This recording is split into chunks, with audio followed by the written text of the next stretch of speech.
And welcome, everyone. I am Angelo Robles, and welcome to my Family Office TV Live and founder at SFO Continuity. And that will come up and be an integral part of my topic for today. So, the topic of today is investment trends of the $7 billion investor. So, I'll first begin by providing some context. So, a couple of weeks ago, I got approached, and maybe some of you will be there tomorrow. So, this is live on a Wednesday. But Thursday of this week, meeting tomorrow, I got approached by a fine gentleman in Europe named Max Pog. And he's doing an amazing digital program that's going to have a lot of participants, maybe even too much for his Zoom. And I'm one of many, many speakers, just one. I'm blending in. But I will be in kind of a block of time. I'll get 10 minutes, and I think it's three other participants, including my friend Ron Diamond. And it's going to be led that block of time by another friend of ours, Daniela Patterson. So I very, very much look forward to that. So I was calling it effectively investment trends of family offices. But Ron, my friend, is doing something relatively similar. So just a couple of days ago, I elected to kind of change the dynamic, add in the $7 billion investor. And boy, the timing couldn't be any more perfect. So for my private club of investors and family offices, it's called SFO Continuity. I'm I hosted just yesterday morning in New York an 8 a.m. breakfast with five incredible investors. I brought up what I'll be doing today, what I'm doing on Thursday, and they gave it to me in terms of what they would do if they were in this situation, how they're investing, what they're looking at. And that led us down the road, not to steal too much from Grant Cardone himself, but 10xing. So the question that you should always ask, whether it's doubling your money, 5x, or it seems to be because it just looks so good, 10x, what's the timeline? The timeline is 20 years. Like, who cares? Like, anyone can do that. So now, some of this is proprietary for the members of my SFO continuity, all things we'll get into, but I do enjoy to give content away for free to share with an audience, which I look forward to doing today, and in my 10 minutes of fame tomorrow, among, again, many, many quote unquote digital speakers all day. And there are one or two things I'm going to keep even close to the vest today so I can give some unique proprietary content, even if it's just one great idea in the 10 minutes that I will have tomorrow. So if you go to my LinkedIn, you'll see various posts and reposts about that program tomorrow. You could sign up, it's free, but it may break Zoom. They have too many, so they may need to do it on YouTube Live, but you'll read the post and make your own decision. I'm somewhere early afternoon. I think the block and the group that I'm doing is something like 12 to 1 Eastern US. So, but back a little bit to the topic. So my friend Ron is going to be doing broadly investment trends. Ron is awesome. I agree with him on many things. We're both some people that are blunt and speak the truth, and it gets us in some trouble, but we also disagree. I'm a little bit more active, including myself with my holding company, believing in being a direct investor, that's how empires are built. And Ron is a little bit more of a belief is it takes too big of a team. I totally disagree with him on that. I probably should do a debate with Ron upcoming in the coming weeks. We did an interview where we mainly agreed on some broad themes a couple of months ago, and you all loved it. So I'm glad we have cross pollination with our audiences. But Ron is probably more of an advocate of being a great LP, choosing the right fund. And I'm being way too simplistic. Watch his presentation tomorrow and watch mine. The limitations are we only get 10 minutes. But the good news is I do not get 10 minutes today. It's my StreamYard, my live, my program. So, but I don't want to be onerous and too long. So again, the topic of today, I'm titling as investment trends of the $7 billion investor. Now, some of you are thinking 7 billion is pretty random. One, it's a hell of a big number, but why not 10 or why not 5? So the real time Forbes 400, the so called, and I do use that word so called, but the so called richest 400 people on earth, number 400, the bottom of the barrel, the last one, is worth real time about 7 billion. And yes, since COVID, those numbers with the top percentage of people that are ultra, ultra, ultra super rich, their wealth has grown rapidly. So when I ask most people what they think would be the bottom number 400 on the Forbes 400, they usually think something between about 2 and 3 billion. Some even think 1 to 1.5 billion. It is way above that.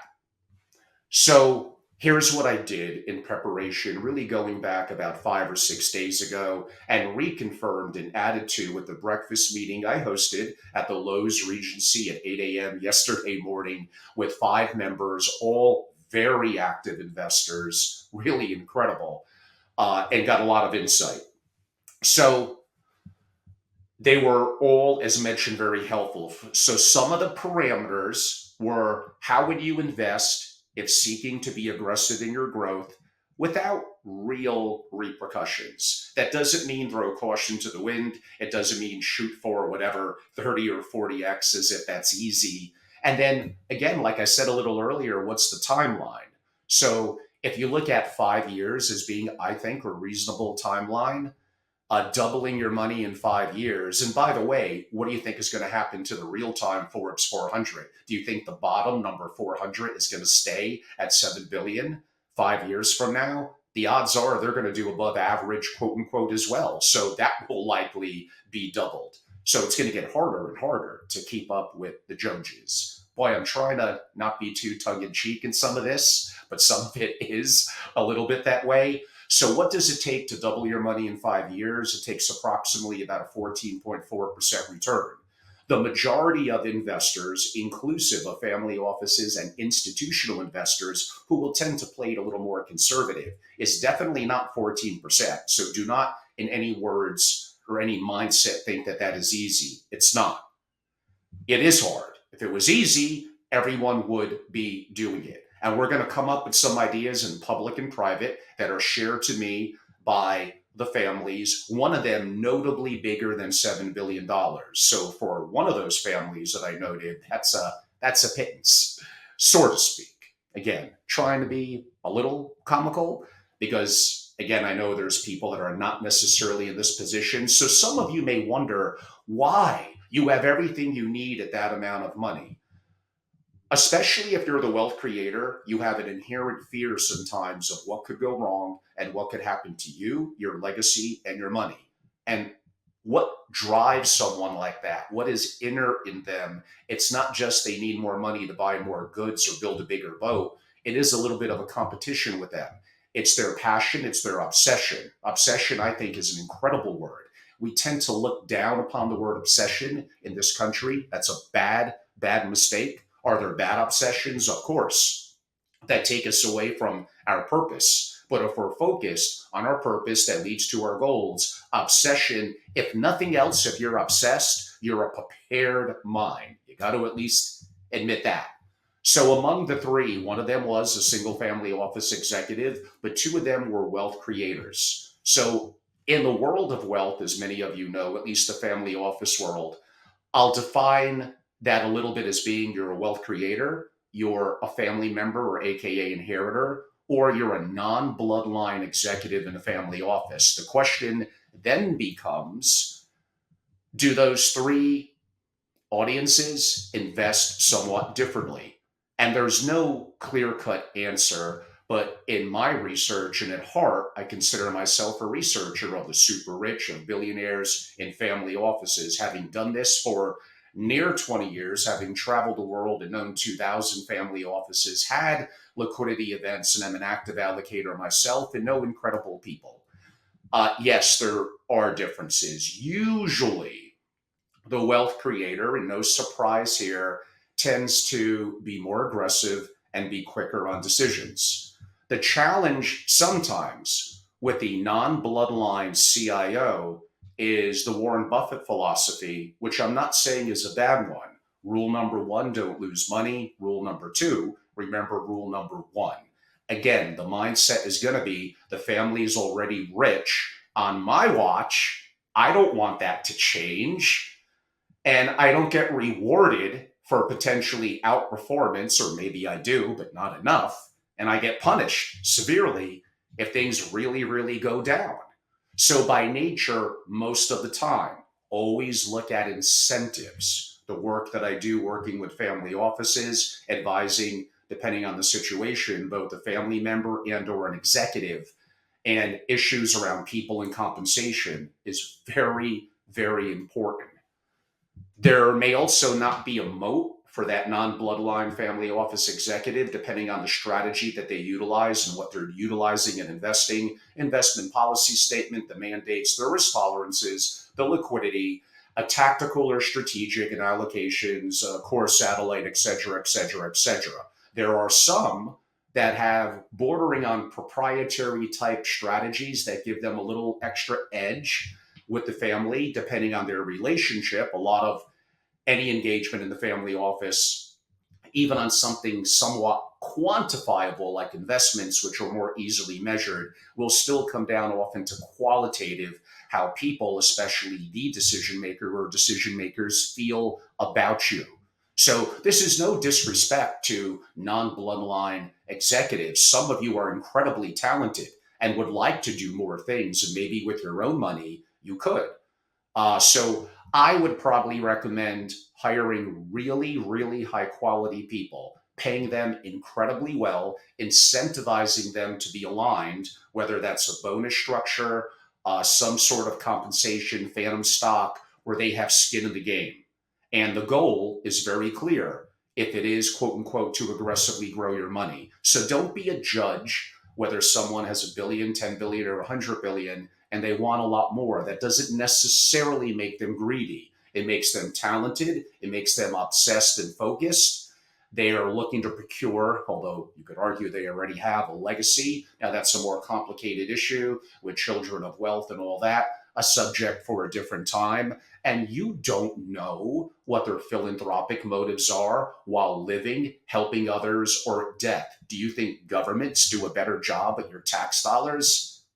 You're kidding me. They don't, if you had any wonder about that. So now that we have a little bit of a framework, but even then, like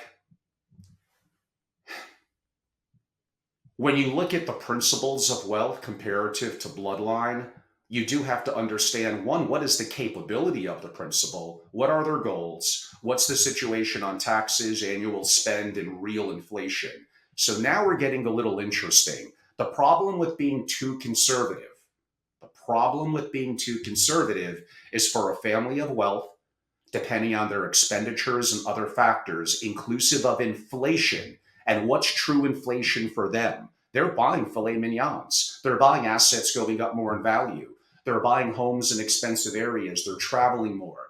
Their inflation, the government inflation is total bullshit anyway. It's especially total bullshit for them. It varies. So for some, maybe it is 5 or 6%. For others that are in this ballpark, it may very well be closer to 10 or 15%. Therefore, is getting a 6, 7% return okay? Like you're not losing principal, I guess, although it depends on what you're investing in, what year, when you look at it. But are you maintaining purchasing power for that person and the family decade after decade? You're probably not, but you're in job preservation mode depending on your age and your career. So this becomes a complicated issue of, again, deeply incentives, of psychology, of what makes a principle of wealth that created wealth, what makes them who they are, male or female, comparative to a bloodline. Now, again, this is not going to be the core topic of today. It will not even be effectively touched on tomorrow. I only got 10 minutes. I got to get right to the good stuff then. So I think those are very, very important things to know. I will go back to the alignment of incentives. I think that's very important. And when it comes to the family office, having advised many of them, have been in the homes of principals, have smoked cigars with them, have drank scotch, have partied with them, have gotten to know them and their families, have traveled to them.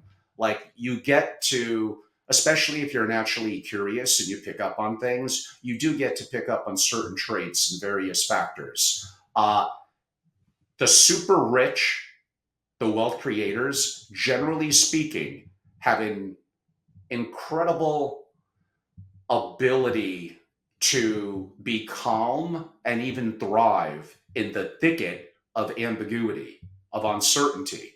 They're usually also conscientious, meaning they're thorough and meticulous. And usually, especially a principal, more so than others, is able to usually make a quick decision. Now, sometimes principals need to be protected from themselves. Everything looks incredible, where they need a little bit of a no person, where they need someone who challenges their assumptions. I'm a believer in strong opinions, form your thesis, but have it weakly held. As new information comes in, it's okay for me to change my mind and change my opinion. Now, another topic that you always have to consider when investing is where the hell is the money coming from that I'm investing with? If I have it in effectively cash or treasuries, it's getting me 5% and it's liquid. It's a pretty good. It's not 3 or 4 years ago when I was getting near zero. So is a true benchmark, I could argue even the S&P 500, is it the triple Q? Notice how a lot of hedge fund managers and others, they like to pick their comparative benchmark, for lack of a better word, when it probably should be the triple Q. They often pick the S&P because it's easier for them, broadly speaking. Look at the last 5 years. They're also not telling you relative to often in terms of what levering up they're doing and risk that they're quote unquote taking. But that is a subject to a degree for, I guess you could say, a little bit of a different time. A comment from my friend Ram Alawalia in one of his recent posts on X. He noted that founding CEOs, they're effectively, his words, they're built different. He mentions Zuck of Jensen, of course, of NVIDIA. What a story that is, of Ellison. That the founder's mindset is inevitably young, regardless of age, and they're always reinventing themselves. He states that in contrast, and don't hate me, Bob, but with Bob Iger. For the most part, I think there's also founders that are miserable in terms of running a company and adapting as times go by. But for the most part, generally speaking, I agree with that comment. So, do some family offices have simply an innate desire and activity with the family to be great? And yes, in my experiences traveling the world in Europe and Africa and Asia, that building an empire usually means the structuring and creation of a holding company where you own controlling interest in private companies. And I did say the word controlling and I did say private. I didn't necessarily state to start them. That's great. But look at, speaking of Zuck, what he did with Instagram, one of the greatest purchases ever. And even Elon, although Tesla was not profitable at the time, did not create Tesla. He purchased it from the two founders. So many families like to buy existing businesses that are profitable but a little dated and simply make them better. That is way easier, buying profits and enhancing them, than starting something from new. But again, a little bit of a subject of a different, or for a different time. About 7 years ago, when I was the founder and acting CEO at Family Office Association, I did an article, and the family came back to me that they liked it. It's not often you do an article or whatever, a white paper that I wrote, maybe 13, 14 pages, going back in time near 50 years ago now, of the Bass family, specifically Sid Bass, and making the decision to hire a then 26-year-old Richard Rainwater, who would go on to become an investment legend and billionaire himself. But that insight, as a family principal who's active in their wealth, to make that decision to bring on a 26-year-old, to pluck them out of Goldman, although maybe Goldman wasn't quite the Goldman that we would know in their heyday quite back then, and for Rainwater to have the gumption to do that as well, that really other families have tried to recreate that. It's been very, very hard for them. There was one that I worked with where And again, it comes down to the most important thing is a four-letter word, and it begins with an H, by the way. It's hire. So HIRE. Hiring the right people, incentivizing them properly in terms of what's going to work for them, and having an alignment of interest is always going to be very, very important. I think our community in the family office world have, I mentioned it in a couple of my both member meetings at SFO Continuity, as well as more publicly on Family Office TV and other platforms. We've not looked at the relatively recent merger, which I think is very important to learn from, of Trott's BDT with Michael Dell's MSD Partners. I think it's very, very interesting. So I keep an eye on broadly things that are happening both from a macro and a micro perspective, not just broadly in investing, but within the family office industry. And I do think there are dynamics happening within the community. Some will argue that are making it harder and harder for relatively smaller, aka below several $billion single family offices to be competitive, inclusive of talent. Now, I believe, of course, that I have answers to some of that. But again, those are subjects for various member relationships and meetings and certain master classes that I'll output in the coming weeks to months to most certainly years. So again, back to a little bit of the question, how would you invest if seeking aggressive growth, kind of without repercussions? Let's broadly call it in 5 years. So we need to give it a timeline. And could you double your money? And perhaps I will share, and something that I'm doing for members this summer is, and again, stealing a little bit, I guess, from Grant Cardone, 10X. So I'm going to be doing some 10X forums, both digital and in person, and make no bones about it. We're not even close to the end of June. I've done 7 events already this year, from more social soirees to breakfast meetings like yesterday to lunches and dinners. I'm going to be active in July, and I'm damn well going to be active in August. There was a time when I exited and sold Family Office Association where I needed that break. I needed to recharge. I needed personal time and time to travel. And those days feel like 100 years ago now. I am completely in incredible shape. I am wired. I am excited. I think I'm full of knowledge, hopefully good knowledge, and a lot to share, and an active allocator in my own right. So stay tuned. But I may drop one of those ideas that even a family came up with yesterday in that before mentioned now several times breakfast meeting. Uh, I mentioned that billionaires are generally very comfortable in the thicket of ambiguity. Is that something you're born with, or is that something that could be learned? I'm going to argue it's more of the latter. Part of it's going to be your early childhood and upbringing.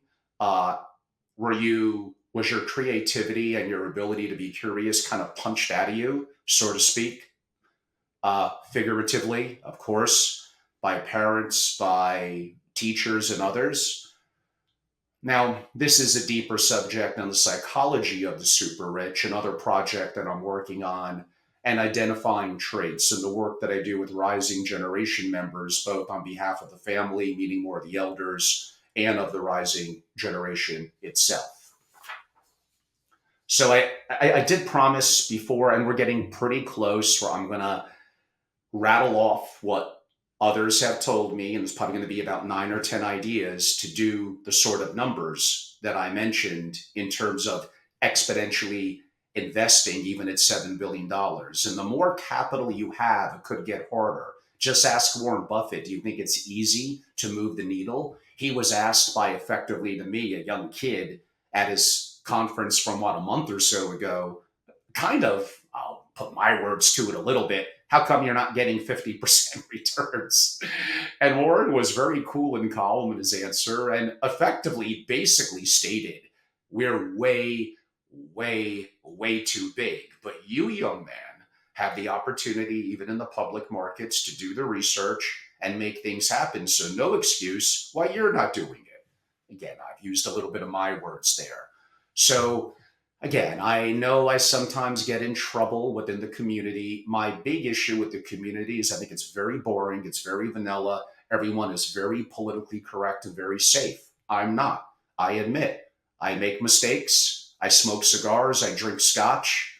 Like I, why are those imperfections though? Well, maybe a little bit of the smoking one. It may have bad repercussions for me long term, but I'm a libertarian. I make my own choices in terms of what I do and kind of expect you to do the same.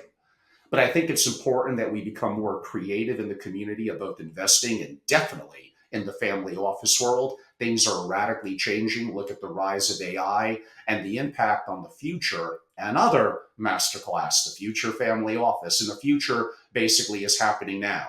When AI is going to be 800x more powerful in 2 years, when the current CEO of Google states it's going to be more impactful than electricity and fire, you bet you the world of AI, robotics, humanoid robotics, it's right upon us. And yes, that will make it partially into some of the ideas that myself and other families had on whether you want to call it doubling in 5 years or if we want to get really hardcore and go for it on the 10x strategies. Uh, as I stated, whenever you're investing, you're taking money from somewhere. And if it's cash, cash is doing kind of pretty good right now. And I do go back to a little bit. Are most investors really going to beat the triple Q net of fees over time? No, they're not. And I mean the vast majority are not. Now, we're going to get to a little bit of some of that, but I seem to keep on a little bit delaying before I get to that list of whatever it is, 8, 9, or 10. In terms of, I think I mentioned a hot take, which gets me in hot water in the community. But I say it with all love. I say it with the fact that things could change. I think I could be a part of that and helping. But I say it from a reality. Too many family offices, too many are comfortable. They're not proactive. They are far from creative. Many of you have heard my little diatribe about, are you a historian or are you a revolutionary? Most are neither. You should understand both. Parts of history are very, very important in terms of as we move forward. Being an amateur philosopher and historian, I enjoy that as a bit of a sidebar for me, but you got to have some revolutionary in you as well. Now, I know this is easier for the family member, especially the creator, than it is for a non-bloodline executive that feels a level of being tied up or is comfortable not having to go out of their comfort zone and take certain risks. I absolutely feel, sadly, that too many people within life, which is why there's only a certain number of people that reach the very top. At least at least strive to hit the stars. You might hit the moon, as opposed to having low expectations. So rather bluntly, most people are simply too lazy. It's 9 to 5 for them. They don't want to put in the work. They think they know everything. Their ideas, they have status quo bias. They're comfortable. That's not good. I don't like that. I'm not going to work as well with those kind of people. You may be awesome. I may want to be a friend of yours. And there's things I'm sure that I could learn from you that I could learn from anyone, from everyone. They all have something they could teach me. But that is a problem, broadly speaking, with the family office world. I'm talking from the perspective of someone who knows. I'm old. I've been in it a long, long time, and I've seen it around the world. The good news is, often, shockingly, even with little or no change in personnel, going from mediocrity to good and changing those dynamics with practice management habits, some of them going back to Peter Drucker and Jim Collins, absolutely, positively work. I've seen them, I've implemented them. And there are some times when, yes, changes do need to be made. At the end of the day, the buck stops here. So in the case with the single family office, it starts and stops with the family. It's your problem if your family office isn't good, and you're also a part of it if it's great, because you create that sort of leadership and culture and bringing on the right people. Again, information is valuable only if it changes a state. The reality is most of you are status quo. So you may have incredible information. Maybe, I don't know, you go to a Tony Robbins, and I do love Tony Robbins. I've interviewed him in person actually several times.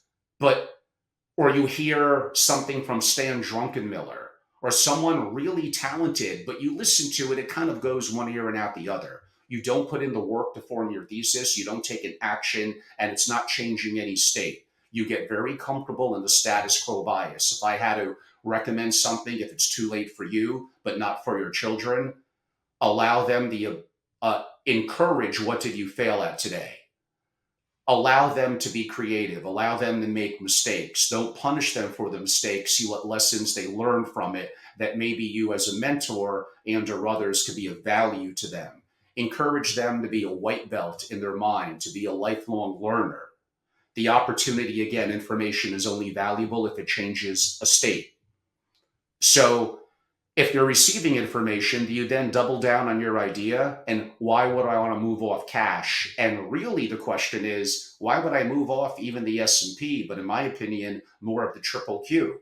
What are you offering that is offering me more in the potential of a return? But how is it going to match the liquidity that I would have now and what I'm noting?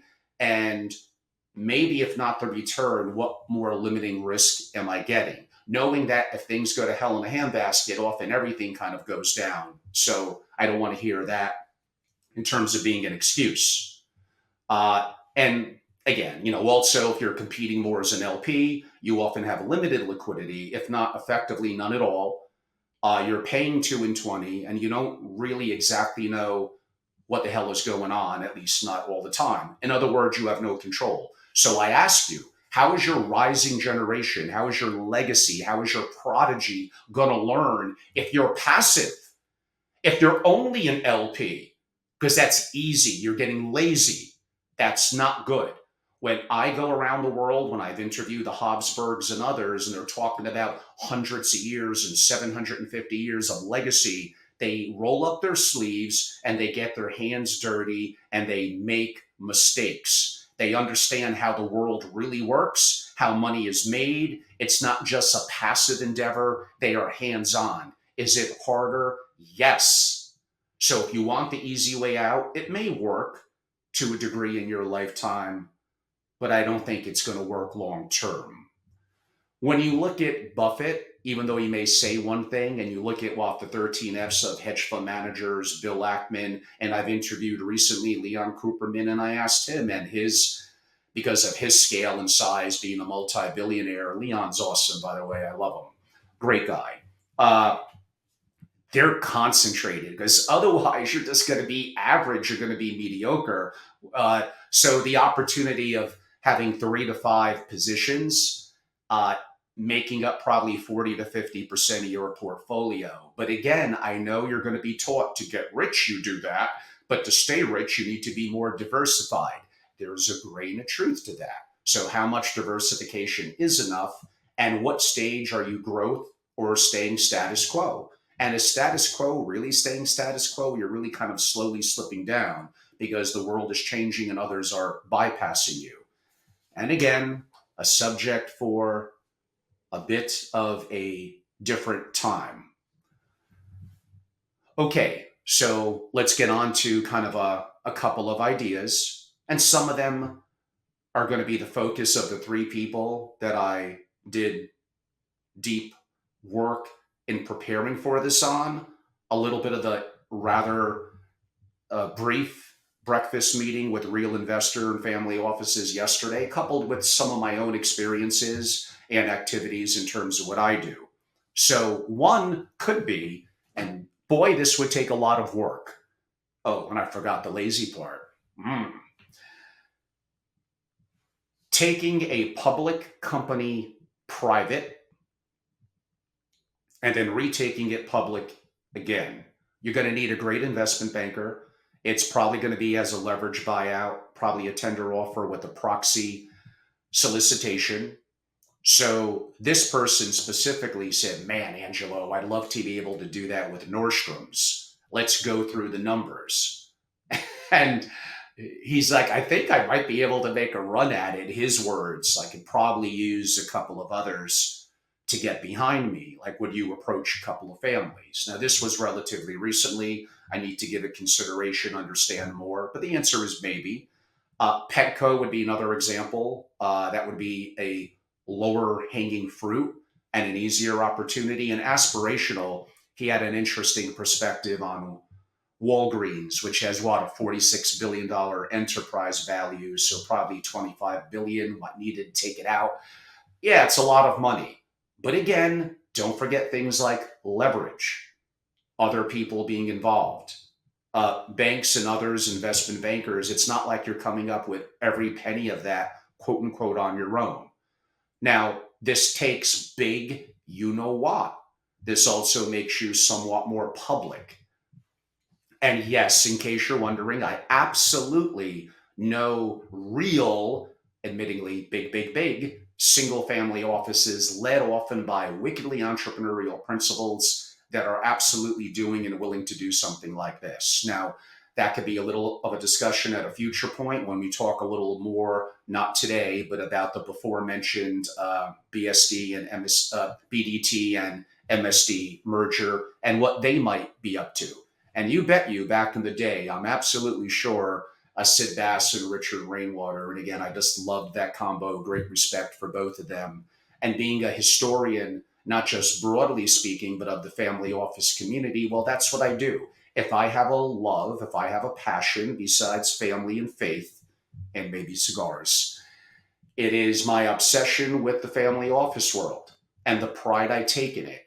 By the way, there's no such thing, and some of you have said this about me before, which is okay, bring it on, so-called ego and arrogance. And I've been humbled and I've made mistakes, and I'm the first one to admit that. But like, always be humble, always be humble. It's easy for a meek person to quote unquote be humble. So the one that you should respect is the one that has the competency, the capability, perhaps to skew on the opposite side that you may call a level of arrogance, and they elect to be humble. Most people, they're just shoved into the humble box because they don't have the capacity for the opposite.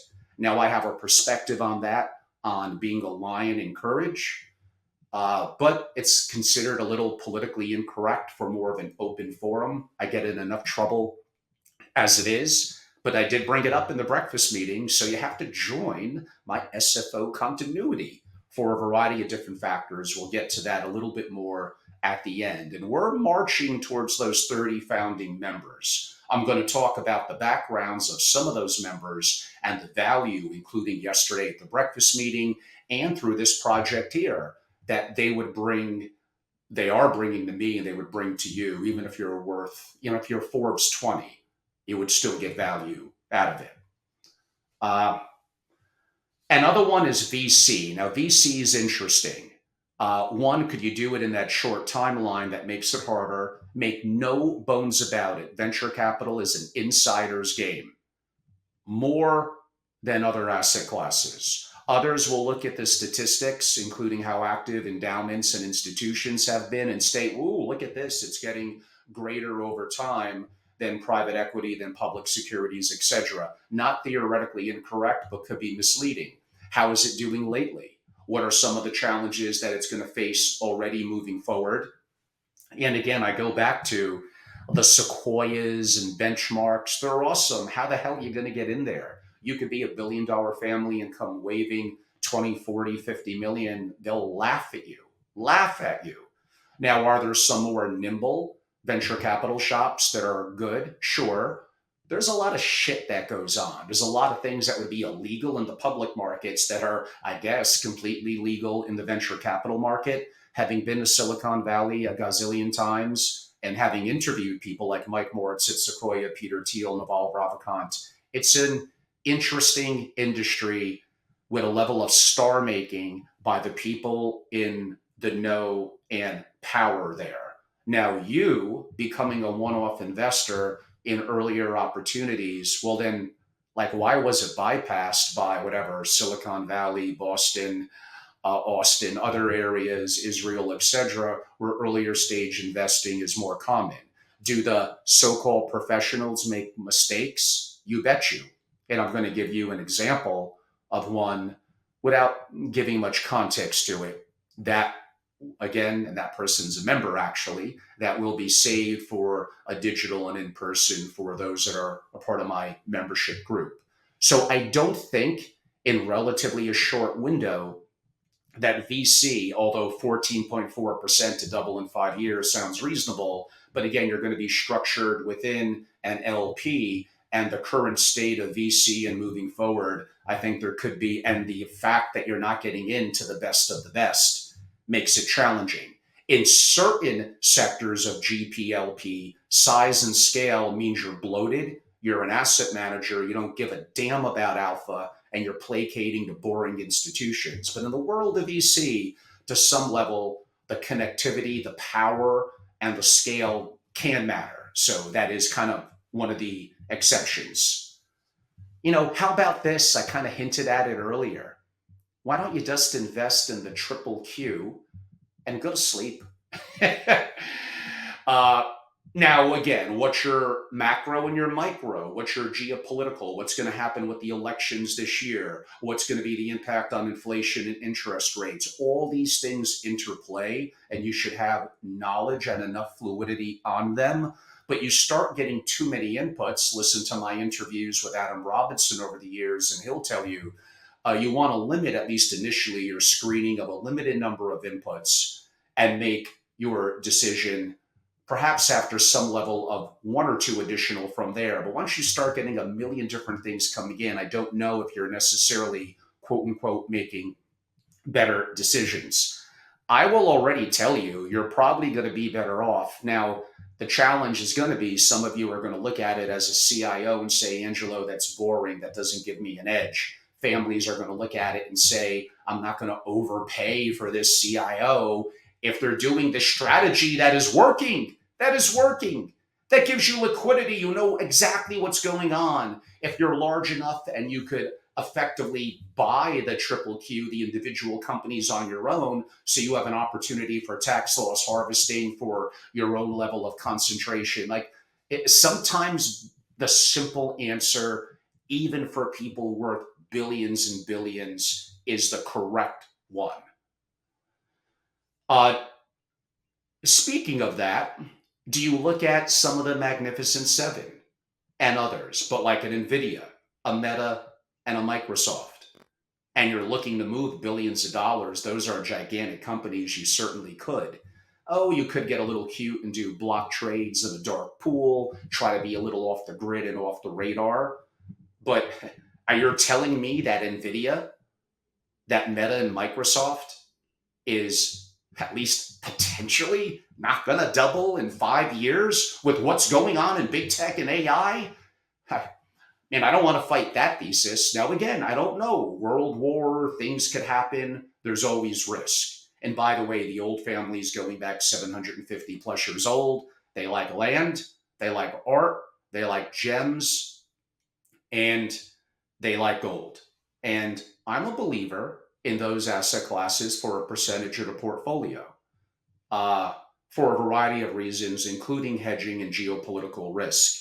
And other stock that someone brought up that thinks actually way better likelihood of way more than doubling in 5 years. This might be one of the 10x ones, and that would be Lilly, meaning the pharmaceutical company. So again, going back to what Warren Buffett said to the kid earlier, there are absolutely opportunities in the market. And I'm naming a little bit of kind of no-brainers over a 5-year period that could, I said could, I have no idea, but could do very well. With some of them, could any one of those that I mentioned 10x? And again, it's all about the timeline. I mean, that's a bit of a stretch. I can't say that's historically going to happen, but could they? Yes, of course they could. How about we think a little downstream from AI, NVIDIA? What are they all going to need?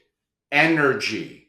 Now, I could talk a little bit about oil and gas. I could go get my 10-gallon, which I legitimately have. Many of you have seen me with it. Stetson cowboy hat. I love Wyoming. I love Texas too. So how about more of a public play? Constellation Energy, CEG. Nuclear, but we're not building new nuclear here. We should be. Canada's shockingly a little better at that. And look at France and certain other countries. But look at what Sam Altman did with what that SPAC that was going to be in nuclear. Like, I'm going to start to do diligence and doing work on that because I think energy plays, traditional oil and gas, we're going to get to another soon. Nuclear plays are absolutely ones that you should be active in looking at. Roll up your sleeves, stop being lazy, put in the work, have the capacity, or damn it, let me talk to your principal to have the capacity for you to take certain so-called risk. How I often hedge certain risk with me, well, it's not really much of a new idea here. I limit my exposure. You all said I was crazy when I was talking a lot about crypto in 2020 and 21. I looked really good then. I looked really bad in 2022. Depending on what you did, I looked pretty damn good both last year and most definitely this year. And certain investments have went up 30, 50, over 100x. Now, we're going to get to maybe just a pinch of that, although that's going to be a little bit more on the more exponential kind of 10x ideas that is really going to be more focused on my members, both digitally and in person. But let's go a little bit back to the before mentioned brilliant and watch my interview with him, Ram Alawalia, who will join us at some member meetings for in-person interaction and real grilling on a whole bunch of investment ideas and themes. So he noted, follow the money. Who's going to power, or what's going to power the utilities, the data centers, the power of the clouds and apps? And he mentions liquid natural gas. Does that, his words, Mr. Market, hasn't caught up with that yet. But LNG is a transitional fuel. Oil and coal won't power ESG hyperscalers. He states renewables need multiple more years. I could argue that I think the powers that be probably would prefer nuclear. That's going to be a better play, but how you're going to do that as an investor is a little bit more complex. But the right question to really ask is kind of what I hinted earlier. Instead of asking, will liquid natural gas, the right question is, will liquid natural gas outperform the S&P and really the triple Q? If you don't feel as such and you don't feel you're getting risk mitigation, then why? I'm getting 5% in cash. I'm getting on average this, quote unquote, with the triple Q. So these are all considerations that you need to consider as an investor. There's a deeper dive into liquid natural gas. Some of it is great and opportunistic. Some of it actually is a little challenging. So sometimes the grass isn't always greener. Sometimes it is a little complicated, which is why you need to get the right information to form a thesis and make a decision. And certain things in today's world do need to be tactical. Not everything is going to be take forever and be a long, long hold. Another subject that we could talk about for a long, long time. Another one, I guess, number 5 or 6. When I mentioned it indirectly a little before, although it's the big blue of crypto and Web3, and that would be Bitcoin. What, about a $1.3 trillion market cap now? You don't see a future doubling, AKA 14 or so percent over 5 years to have that double? Yeah, that, I don't know, maybe not. Maybe that might be one of the ones, although I think a little more unlikely in terms of to 10x in that sort of time. But that could be a very good play as well. And again, if you deem as such and want to still do it, but limit your exposure, limit your allocation. You probably have a lot of shit doing crap now anyway, reposition to 1 or 2% of your portfolio into something like that. Now, again, you could get overly diversified. You're not taking concentrated bets. You're not really going to quote unquote outperform. So therefore, if you have that in you, I want to go from number 400 of the Forbes 400. I know my others are going to be tough competitors. How do I move up that rank to, and I'm being, again, now a little tongue in cheek, but there are people that think that way. That's their process thinking. That's their obsession. And that's what makes them tick. Let them do their thing. Many of them are doing many good things for the economy. They're paying their taxes, and the whole garbage about how the super rich don't pay their taxes. Look at the facts. They pay the vast majority of the taxes, and yet we're making all sorts of bad decisions in the West relative to that. But I do digress a little bit. Uh, okay, one that's going to surprise some of you a little bit. Now might be the time, might be a pinch early. CRE, commercial real estate. And an extra shocker, maybe San Francisco. Now, is real estate very local and geographic? Yes. Does it take a level potentially of really being in the know? Do people in the know, including politically, are they the ones that may get first dibs? Is it going to be the availability for liquidity and cash, dry powder to move quickly? But if you're getting, and Lord knows, with over levered and higher interest rates, there's a lot of turning in the keys. And these banks and others, insurance companies, whatever, don't want to hold on to these assets. I mean, they probably should, but they have other cash liquidity needs. This is an absolute opportunity in select CRE and select geographies, and maybe one of them is San Francisco. Now, I know what many of you are saying. San Francisco had parts of it that were incredibly beautiful, very intellectual, very creative, European-like architecture, but man, it went to hell in a handbasket lately. Yup, you are correct, but is it going to stay that way forever? Is the price low enough now? Is there the inkling of political and other changes happening there that, depending on a variety of local, national, and international factors, that could be a play that could pay out very, very well? I damn well know that I have families that think as such, and maybe you feel that way too.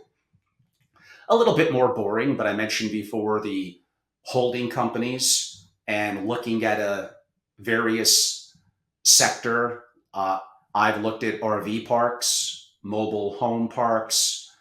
I'm fascinated by ranch land. Or that's a little harder and would take more capital.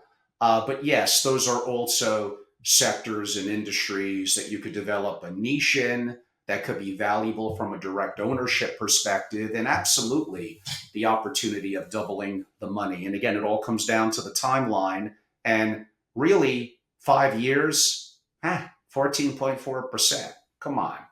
You all can do that. I have a couple of more to go.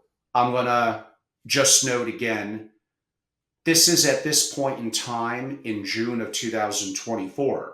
You may see this at a different time. And again, what did I say? Strong thesis, but weakly held, because conditions change and new opportunities arise. So this is applicable at this point in time. But this is a value of joining my SFO continuity, of going to angelorobles.com and wanting to be one of my 30 founding members. I'm going to give you the profile in about 10 more minutes as I wrap up in terms of some of the members, and they are incredible. I have amazing wealth creators, one or two family members, one or two or a couple of more executives. And what we're talking about in all these meetings that I'm hosting, which originally might have been thoughtful as being digital masterclasses, digital forums, and my work in best practices. And man, I really realized you all love in person, and that's awesome, which is why I've done 7 events so far in June, why I'm going to be wickedly active for the remainder of the summer, while I'm going to be very active in Palm Beach and partially Miami in the winter, and LA, I didn't forget about you, and of course, my beloved Jackson Hole, Wyoming. So that is all upcoming. A little bit more about that to the end. We are marching and getting closer to the 30. If you're qualified as an investor, a family, or a single family office, would love for you to go to angelorobles.com, look at SFO continuity, aka membership, and join. So again, a little bit more on that coming up. And yes, I can't go too far without a cigar, which happens to be right here, everyone. I have lit up before. on screen my interview with legendary Swiss economist Mark Faber. It was like midnight his time. Just a brief story, then we'll get back to it. And uh, it smells great, but I'm not gonna light up. But I may hold it because I just need to. So he starts to drink a beer. I'm not making this up. You could go watch it on my at Family Office on YouTube. I think it was 2 springs ago. And I've interviewed Mark a couple of times. I think he's awesome, by the way. And he starts to smoke a cigarette. Like, Mark, you're going to get me going. So I reached out, got one of my cigars. I took out my flamethrower. I had a Woodford Reserve whiskey. I poured myself a shot. And we had a great 2 hours of great content. So maybe I work a little better with cigars and liquor. There are some questions coming in. Normally, I'm pretty good with being reactive near at the moment. Sorry that I haven't responded. I am going to look at those questions now and then head to the final 10 minutes of what I'm talking about. Some of you are just, thank you, by the way. Some, I have a nice tie on. You're enjoying the cigar. It'd be real if I could light it up. I should have the guts to do that again, but it's going to make my house smell. So I'm going to go outside and enjoy this. How about I change off into my suit and enjoy the cigar in full after this? So some of the questions: with equities at all-time highs, how are family offices currently looking at their alternatives in real estate allocations? Yes, equities are at all-time highs. I know what the hell I own. I'm completely liquid. What's to say they're not going to get higher? Parts of the Magnificent Seven are doing incredible. What Tesla is going to be doing in a variety of different things, including what Elon's doing with humanoid robots in his work, although it's different in XAI, but how that could integrate into Tesla. And some of the opportunities that I still see out there. I'm not going to placate to the alternative investment industry, even though I'm partially based in Greenwich. There's some of the smartest people that I know, some great people, and some friends of mine. The 2 and 20 model, to some degree, could be broke. Are you really outperforming even the triple Q net of taxes? Well, that too, but yeah, but net of fees primarily. So these are all questions that need to be asked. You could argue, has the government kept interest rates artificially low that suppressed hedge fund managers for a number of years, and now things appear to be a little bit more fair, so-called, or freewheeling? So I think, what a surprise here. There's a small percentage, maybe it's 5 or 10% of alternative managers that could be a good fit. What I'm saying is, family offices, you got to get up off your butt a little bit more and be more proactive in these decisions in investing and what's going to be your game plan. Now, to take a little bit of the opposite approach to that, I think it's up on my homepage as a video. You can scroll down or go to my Family Office TV on YouTube or at Family Office on YouTube. In February, I did an interview with Donatella Ceccarelli. I met her when I was in Austria. She's an Italian. I love that. So I interviewed her. Man, she's incredible. CIO of a family office, a monster one in Central Europe. And at peak, which wasn't that long ago, she was an LP allocator to over 100 different funds and gave me a good run for the money as to why she was right, I was wrong. I mean, we kind of agree that it's complicated and it depends on the family. And the answer maybe could be a little bit in the middle. When it comes to your real estate part of the question, I kind of hinted at that in the CRE. There might be some time now. Everyone is doing storage, so is that getting overplayed? And perhaps the real people that move in silence, the real rulers of quote unquote the world that want to be below the radar, they're looking where you're not looking, and that might be other forms of commercial real estate. Stacy asked, will Trump's victory affect energy investments? Will post-election be too late to invest? No, to the latter. And yeah, I mean, I guess Trump could have an impact, obviously, on energy. I could tell you what I'm doing and other family offices are doing. We are absolutely looking at energy. I love clean energy. I think there's opportunities there. I really love nuclear energy, and I want that. Do I think the future long term is going to be clean energy and I want to be a part of it? Of course. But am I going to ignore The fact for my own country's safety and security that we have massive oil and gas reserves, I'm going to ignore that? No, I think we need to drill. I think we need to hedge and protect our own risk. I think we need the energy, and I think there's opportunities out there. Now, again, I didn't say I was the nicest or friendliest guy in the world. I'm not the most politically correct. I'm just telling you, and again, I'm looking for 30 founding members among 9 billion people. And then maybe we grow slowly after that.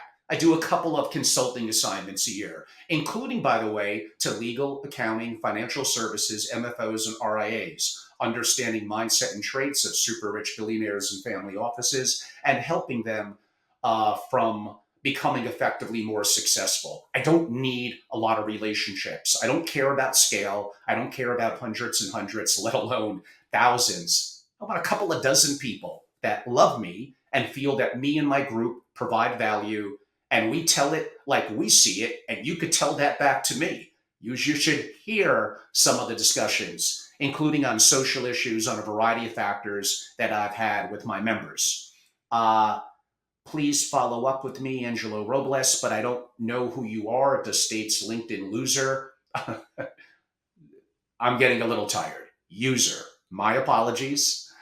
So you have to DM me on LinkedIn is fine. So you need to be a little proactive and let me know exactly what you need there.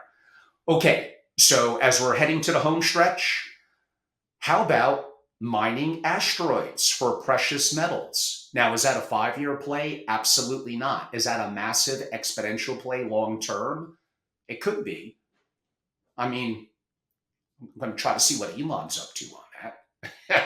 And by the way, in case you're wondering, that man's family office, I always said you could tell by going into a family office or getting to know them, and I'm not saying yes or no, whether they're great. They're usually rigorous, ruthless, in a good way, ruthless and fast. There are some people that have incredible family offices, and they pay them unbelievably well, and they produce. I believe in the world of investing in family offices. I believe in a complete meritocracy. It strictly is based on merit. I don't give, oh, do I have to be politically correct? I don't give a you know what about your tenure. I don't care about being egalitarian. Did I pronounce that right? All I care about are results. Results compared to a benchmark that I have and or others that you may be competing against. This is a competitive business. Let's not try to sugarcoat it and be all nice. Oh, it's all only about wealth preservation.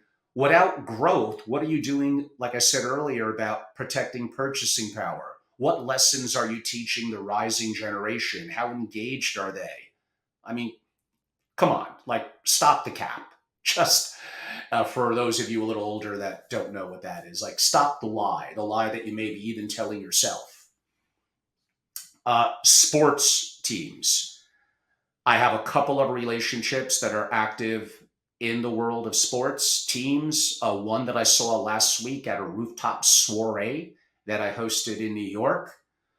I have one that is effectively the lead and seed investor into the fast rising sport of pickleball. I think that's going to be very intriguing moving forward.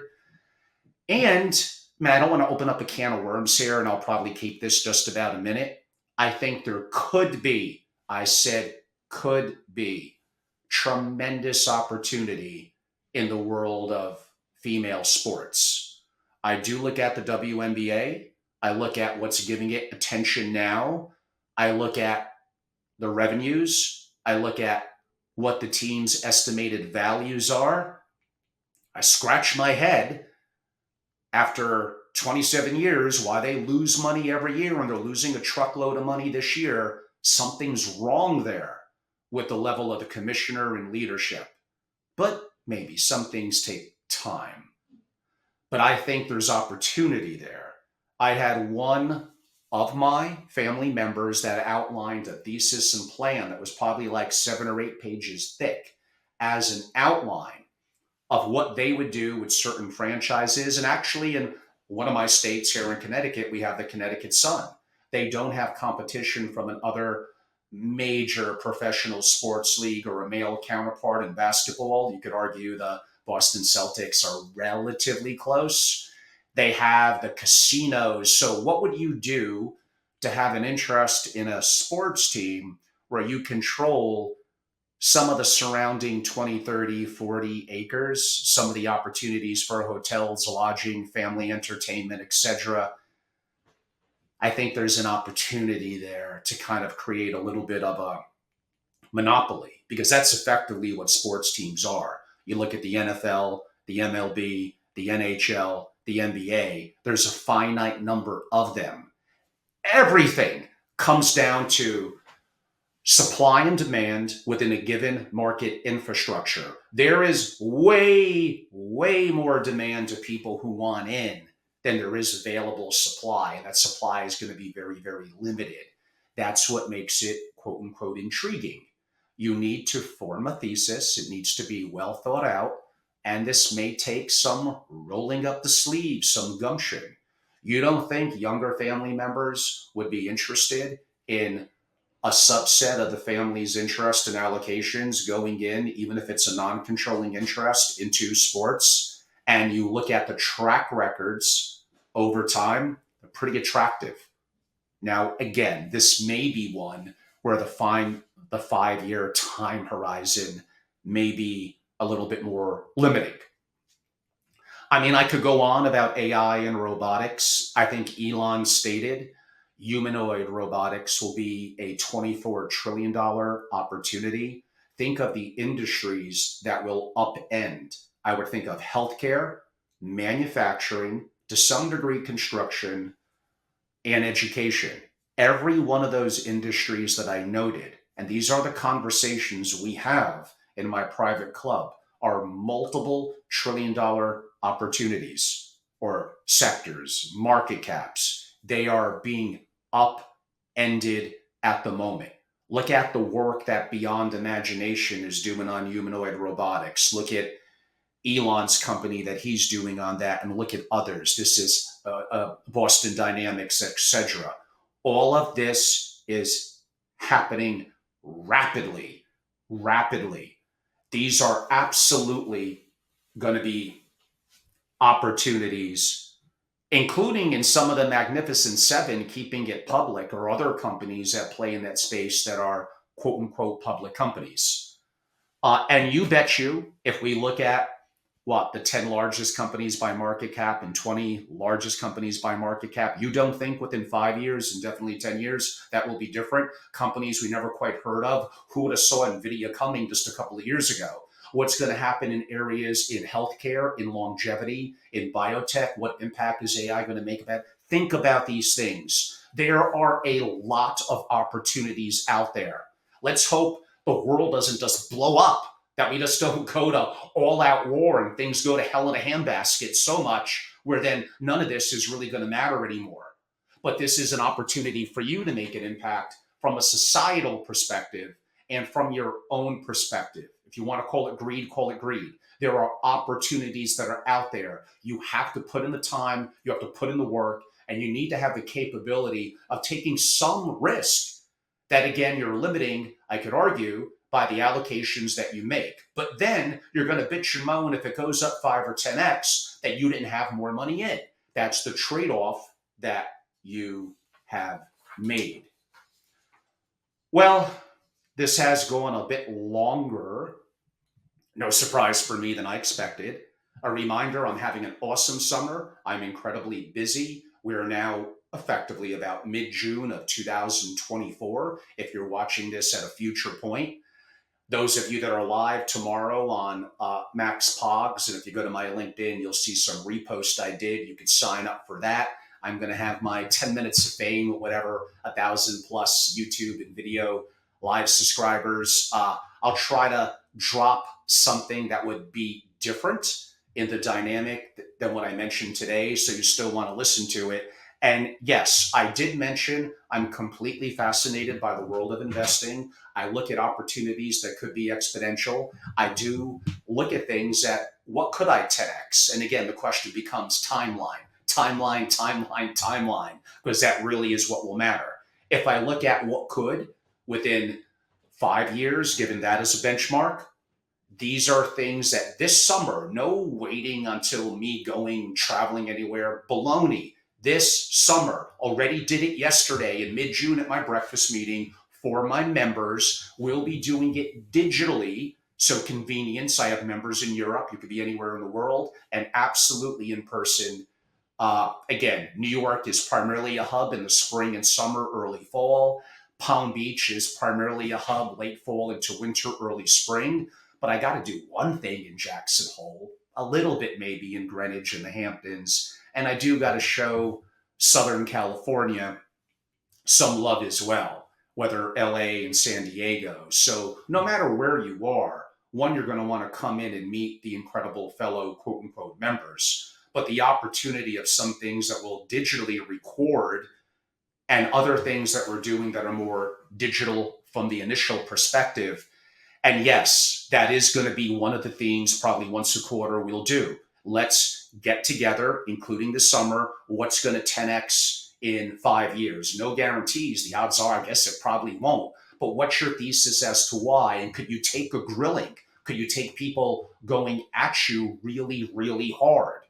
There are definitely going to be, is going to be a play within crypto slash Web3 that is going to be a great, great opportunity. I may drop one of them tomorrow. I'm not going to mention it now. If you're a member, you could reach out to me and call me anytime. I'm happy to do that Zoom and have that conversation. And also, let's save some of this for the 10x forums for family offices, my members, that I am going to host. And by the way, I do think that things like Dell, Apple, Lilly, NVIDIA could all be things that do this. And I know you're going to say, well, those market caps will be crazy. Look at 10 years ago, look at 20 years ago, but look at the change that AI is causing now, similarly to how a couple of decades ago that the internet had. So I did promise I would also give a little bit of context in terms of how you could be a greater part of what I do. I love family office TV. I love to share. I do enjoy a little bit of the stage a bit, I guess you could say. And I do want to give back my knowledge and what I know. So I'm glad to reach a more global audience than I ever have before. And I learn from so many of you, and I greatly appreciate you. I still love the work that I do. I do own Family Office Masterclass. So being an educator on the nuances of an opaque industry like the family office world and sharing my experience over decades, being an entrepreneur, having liquidity, knowing thousands of family offices and advising to multiple of them, including some truly significant. I've learned so much and I do love to share that. So my members get that automatically, but there is some one-off opportunities at angelorobles.com as I make certain updates or masterclasses available for a fee to be able to download them. But a true passion, besides my private consulting work with both advisors, and I do that as well as directly with families and family offices on creation or the restructuring. And if I had to list my one true love, and you're going to think it's boring as hell, I would love to be reborn as the next Peter Drucker. So I love Peter Drucker and Jim Collins. Practice management in a single family office. Boy, I'm a narrow son of a gun. That is my true love. There's usually 2 or 3 assignments on a consultative basis that I take on. My members get some lighter things relative to that. But the true one-on-one and with you for days or a week and then some follow-up, that's my passion. But I did state I would get back to SFO continuity. So simply go to my website, my name, angelorobles.com. Go to the membership tab and or SFO continuity, and you'll get a couple of paragraphs what it is. It's my private club dedicated to families and single family offices, maybe If you're a partner CIO in a very old school MFO, I'd consider it, but I am not looking in that. I don't want vendors. I don't want sponsors. Thought leaders, I may invite you to one of the breakfast meetings where we could grill the hell out of you. One of my members wanted to invite a manager or two that he was looking at where other members could grill them. I love that idea, but I don't want from that perspective money from vendors or sponsors. You, as a family or SFO, are paying to be a member, and you're getting the value of my experiences over decades in the single family office community, my knowledge on best practices and investing, the fact that I have structures in Wyoming, and I'm even building an unregulated private trust company myself for my legacy and the things that I'm doing. I am eating my cooking, and actually, literally and figuratively, my cooking is actually pretty good. Uh, so the real value, as much as I think those are incredible, is who else is in the group and who are you going to get to know both digitally and more importantly in person. And make no bones about it, I am extremely active in person. In June, kind of the summer, I've already done 7 events. I'm doing some in July, and I mean in person, at least one, if not more, in August. And then September, we really get at it. So New York, Palm Beach, I mentioned Jackson Hole, upcoming LA, maybe a little bit of Austria, which I do love. Shout out to my friends there. And of course, Greenwich and the Hamptons and Miami. So we are active. But most important is I'm looking for 30 founders to make an impact.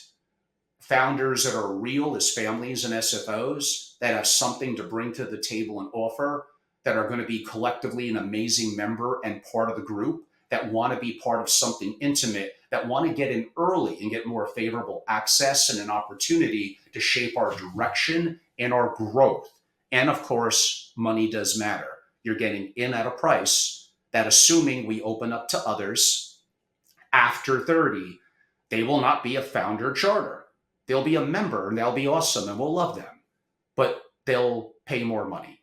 So there is an incentive, for lack of a better word, besides the fact that you get the insight and the opportunities to interact right now, and I'm wickedly busy this summer of 2024, you get the opportunity to help shape the direction and you get a better price. So let me give you some of the context, whether it was people that were at the breakfast meeting yesterday and or others that have joined, and we're marching towards that 30. We're well above half of that, well above. So there's kind of a couple of more spots, and I absolutely would hope to fill them by this summer, especially since I've been so active and putting so much output and content for my members that are out there. And again, I want in that, like, no vendors, no sponsors. I'm not looking to build what I built at FOA. I'm not looking to build an organ. And yeah, that was great and that was profitable. I've been there. I've done that. I'm looking for something else that allows intimacy, that allows something bespoke that I want to be a part of and I'm learning from and I'm being additive to, given my experiences and my activities specifically as an investor. So members include someone who is a founder of the Harvard Management Company back in '74. You don't think that person knows a thing or two about alternatives and has seen everything and knows everyone, and that person's active? How about someone who is likely the best crypto Web3 investor that I know and came from nothing? Nothing. How about someone who's invested over decades in 900 private companies? How about someone who was an early adapter as an investor in family offices decades ago in alternatives and understands GP and LP and where you could get screwed, what to look out for, etc.? How about another that is a multi-time tech entrepreneur that had incredible liquidity events and is very well connected to the in the know crowd, for lack of a better word, in Silicon Valley and beyond? How about someone who had an investment that was seven figures going in and 300x return? You heard that right. You're going to do the math on that and say, man, that person recently made a hell of a lot of money and is a wonderful man, didn't just get lucky, met the founder through networking and co-investing in another company. That's how this happens. You need to be a part of it. You need to join. You need to meet incredible people. I could go on and on. One of my European families that's an amazing entrepreneur and has massive deal flow in what he's doing in Europe, specifically in Central Europe. I have another that's an incredible philanthropist, and his total goal is to give back. You want me to name more? I'll have another that is the head non family member, head of a family office of a gigantic international, for many years, iconic family, single family office. And that man's knowledge on practice management and running an effective family office, you're going to tell me that you paying a couple of $1,000s to be a founding member, that you're not going to get value out of, if you get one thing of value, one connection, one idea, it's worth it. If you're going to be, and no one could do everything, but if you're going to be active in a third of what I do, from digital to intellectual content to connectivity with me and with peers, even just 2 or 3 times a year, and have me introduce you to these people, to have face to face, this is incredible. Yeah, I'm passionate about what I do. Yes, I could be a little over the top. This is my love. This is my obsession. Did I always like the way things wrapped up a couple of years ago? No, I've been humbled. I would have done things differently. I've been there. I've done that. I've spoken about that. I am really, really excited about where I am and what I'm doing. I do have competency, because confidence is a little bit fake because it can't be measured. I think your competency could. This is my life, specifically, very specific, the single family office. So I do recommend you go to angelorobles.com. I do recommend, if qualified, that you join, like today, and be a part of SFO Continuity, my membership organization. And don't think for a second I'm going to let you rest and relax this summer. You are going to be damn busy. We are going to go at it. It's going to be a lot of fun. And if you're not qualified as a family or SFO, I still love you. I'm sure you're still awesome. I got my family office TV. My master classes for a fee are still available. And bring it on. You may want to be someone that I would be a good consultative relationship with, that I think it could be mutually beneficial. Now, I don't have a lot of capacity for that. I'm very high energy. I am kind of 7 days a week. And boy, are my batteries all recharged. So that's not the issue. There's only 24 hours in a day, and can I at least have 4 to 5 hours of sleep? And a little bit of time to go to Wyoming, to ride horses, to apparently to smoke cigars, to have some good scotch, great food, be around family, and be around great people. So on that note, I'm going to take a final look for questions. Thank you so much, Stacy. That's very kind of you. I've enjoyed your LinkedIn profile and your post and your comments. It's very, very kind. And yes, I am open-minded to the right MFOs, where if you tell me, Angelo, I'm successful, I'm a founding partner, I'm a real active investor and allocator, and we have families concerned about this and legacy issues, and I want to be additive to a group. That's a little more case by case than it is directly for an ultra, ultra, ultra high net worth individual or single family office. But there are some of you that are damn good and really, really sharp and great investors, where it would be incredibly additive to an organization like mine. And again, how long the founding, AKA charter opportunity is going to be available? Hopefully not much longer. But it is the summer, so who knows? And even if it is after that fact, I'm not going to triple the price, but it is going to go up. And there's certainly a stature and an immediate benefit this summer. Just that 10x form alone. And again, I can't give that away on a public thing. It's unfair to those that pay and subscribe. If anything, I give away too much as it is already. So a lot of the real stuff, the stuff that is turbocharged, I do need to save for the members. And again, a lot of it isn't even me. It simply is your peers, whether digitally or especially in person, that's going to be in front of you and to your left and to your right. So everyone, I hope I was going to say having a great summer, but technically we're what, a day away from that. So it's technically the late spring in the greater lower New England, New York area. I'm not in Wyoming or traveling at the moment. We are going to hit a 90 plus today. I kind of like the hot weather, so I don't know if I like a suit and tie in it, but that's why I'm going to change. I'm going to take a dive in the pool, then go to smoke my cigar, and then I got a master class that I'm working on that's really exciting that I need to focus on. And then I have a whole bunch of upcoming soirees, investor lunches, in-person dinners, forums. So I'm busy. The rest is over. It's time to get things done.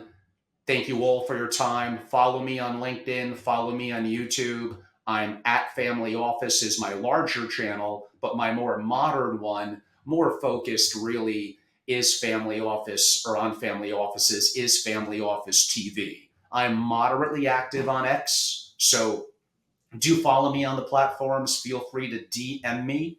I always appreciate that, and I 99% of the time respond to everyone quickly. I don't even care if you text me, 203-570-2898. If anything, I encourage it. I want you to reach out. I want to learn from all of you. And of course, go to angelorobles.com, interact with me there, or email me at angelo@angelorobles.com. But yes, now is the time to go to angelorobles.com and join my membership at SFO Continuity. I'll instantly reach out to you. We'll schedule our one-on-one time, and then you'll just jump right into the thicket, the word that I used earlier, as the super rich and successful are comfortable in the thicket of ambiguity. We try to take away some of that ambiguity by having more certainty than uncertainty, but we're in an uncertain world, and we just don't know. But having incredible, anti-fragile other people around you and learning is how we get it done. Enough. Enjoy your day, everyone. You all know how to reach out. Look forward to next time. Thank you.